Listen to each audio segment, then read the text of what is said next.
All right, hello everyone. I'm currently drinking a Sprecher less sugar root beer, and I am very tired. It's 11 p.m. right now, and I don't know why I'm telling any of you this. You know, it doesn't matter.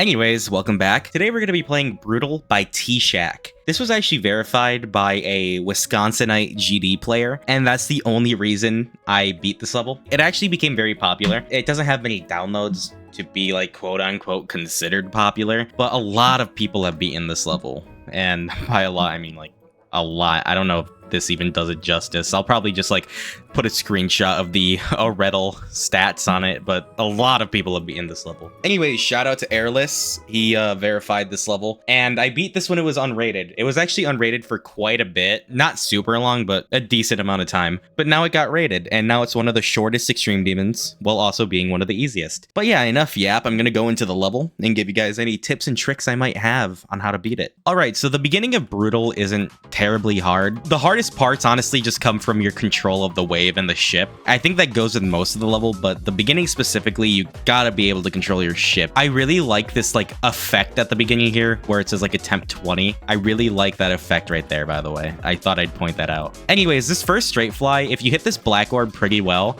you can actually just get away with doing it in 2 clicks. It's not like you wouldn't do like a really long click, but just like a slight click, and then just click like that. You can do that ship in 2 clicks. Right here, after the green orb, just hold so that you enter the wave like this, and then just follow the little decoration lines right here, and you'll be able to pass this wave, no problem. And then once more, after this little ball section right here, you can get away with doing this ship part in 3 clicks, like I just did there. So you do one entering like this, and then going into the blue portal, you just like do a small corrective click and then just go up into the red orb. This beginning's really consistent, by the way. I mean, it might take a while for you to get consistent with it. This ship can be done in 3 clicks, but 4 might be more recommended. The 4 clicks I would recommend are 1, 2, 3, and then hit the green orb. And then after this little wave section right here, you get to these clicks. Keep in mind that the first click here is typically a buffer, so you don't, I think even if you enter, let's enter it super early and see. So right there, that's about like as early as we can enter it, and that first click can still be buffered. There's a lot more leeway with the 4th click right here as well because of this yellow and blue portal. But once you pass that, you get to the drop. Honestly, learn this drop in layout mode because the background flashes and the object flashes make some of this hard to see. So you kind of want to just get used to that first, but it's still not difficult at all. And as you see, I did most of that while talking in half speed. So anyways, the first wave in the drop is only 3 clicks. You click once here, and then you just click into these portals and then hold for a bit, and then click into the cube portal like that. The waves in this level aren't too hard, but if you don't know what you're doing, they're really inconsistent. The straight fly can be done in 1 click, so keep that in mind. So after this little wave and UFO section right here, you get like this invisible ship section. What I would recommend is just doing it in 2 clicks. So just like a small one right here, and then like right after click again. You just want to get used to the second click a bit more than the first. The first click is just a corrective click. This wave section right here is pretty hard, but it's still, like I said, only 3 clicks. It just takes some getting used to.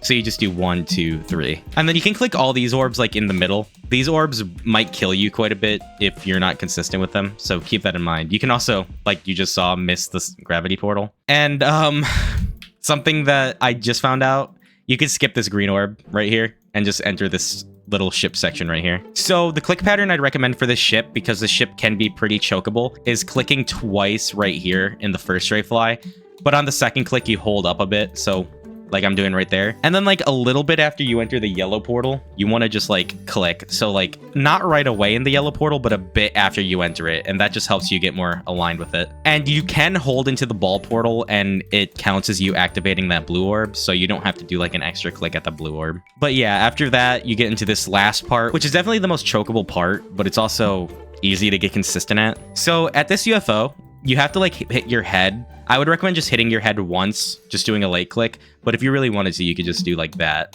But I would just recommend hitting the head once, like I just did there. This wave right here, just treat these orbs as jump indicators. That's the best way to like look at it. Try your hardest to buffer this green orb as you go out of the wave portal. Otherwise, the alignment will be a bit messed up and you can have something like weird happen. But a lot of the clicks in this ending are buffers, so you don't really have to worry about timing a lot of them, which is pretty nice. And then right here, this is like the finale, this wave into the UFO. So the click pattern I do for the final part right here after this UFO is I click on that like little jump indicator on the ceiling of this UFO, and then I just do 2 clicks on the straight fly like this, because you kind of want to enter the cube portal like halfway in, if that makes sense. So if you see how my ship's headed into the portal, and then you just click the yellow orb like in the middle, but there's no indicator for that, so it's kind of weird. Anyways, yeah, that was Brutal. I'm gonna recommend this level to pretty much everyone that I come across because it's unironically a really fun level, and it's a pretty easy extreme demon. This level's really fun. I definitely recommend it to anyone, especially if you're in the skill range to beat an extreme demon. It's really fun. But yeah, that's all I have to say about Brutal for now. Not sure who I am, not sure who I wanna be. All this shit's a scam, I don't wanna be me. This ain't what I want, this is everything I need. No, I don't belong, can't contain my jealousy. Stop looking at yourself, you're caught up in the spell. No hope, can't you tell this ain't no wishing well? Stop, I can't agree with you, I can't believe this feeling's jealousy. Tell me who was I born to be? Dude, I'm invincible. Get mogged, bitch. You suck my dick.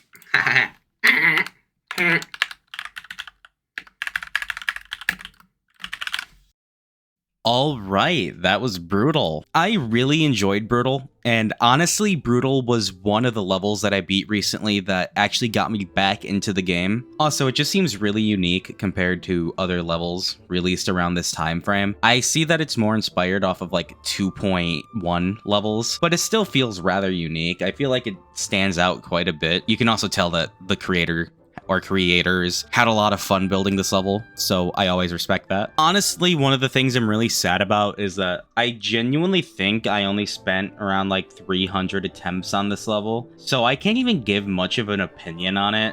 And that sucks because this level's really cool, but also I can't give much of an opinion on it because I beat it so quickly. Anyways, in terms of the gameplay enjoyment, I gave Brutal a 8 out of 10. The gameplay is really satisfying to play, though there were just a few annoying parts, specifically like at the very, very end. But besides that, the level isn't too terrible. I was rather unlucky with it, but I beat it quick enough to a point where it doesn't matter. I'm only saying I was unlucky with it because I died to the last like 30% around like quite a few times, so it was pretty annoying. But yeah, the gameplay is very well structured, it has a very nice progression to it, and everything just felt nice and fair. It truly felt like if you died to anything in this level, it was actually your fault, so I always like when levels are like that. And in terms of the decoration, I gave the level a 9 out of 10. I really like the decoration style that this level goes for. It kind of looks like 1.9 themed while also keeping some like, you know, 2.0, 2.1 stuff in there. But overall, the decoration of this level is fantastic. And I think the pulses really do carry the level. The pulses in this level are really well done. And a lot of the foreground and background design in this level is also really cool. It also feels like this level moves around with you a lot, despite the structures being pretty stationary. But yeah, the decoration's really good. I also like how dark the level kind of is, if that makes sense. But yeah, including my luck rating, which was a 6, and song rating, which was a 7. That was so funny. My average of this level came out to 7.8 out of 10, which is a very good score. This means that the level is pretty good. It's above average than other levels. It just has a few things that some people might not find fun, but it's still a really good level. Anyways, yeah, that's all I have to say about Brutal for today. If you guys enjoyed the video, of course, like and subscribe. I have to say all this YouTuber stuff all the time. But yeah, thanks for watching. Thanks to my YouTube members and anyone who did subscribe. I am very happy that I've actually been uploading, you know, consistently lately, but let's see how far that actually goes. But yeah, thank you guys for watching and have a good day.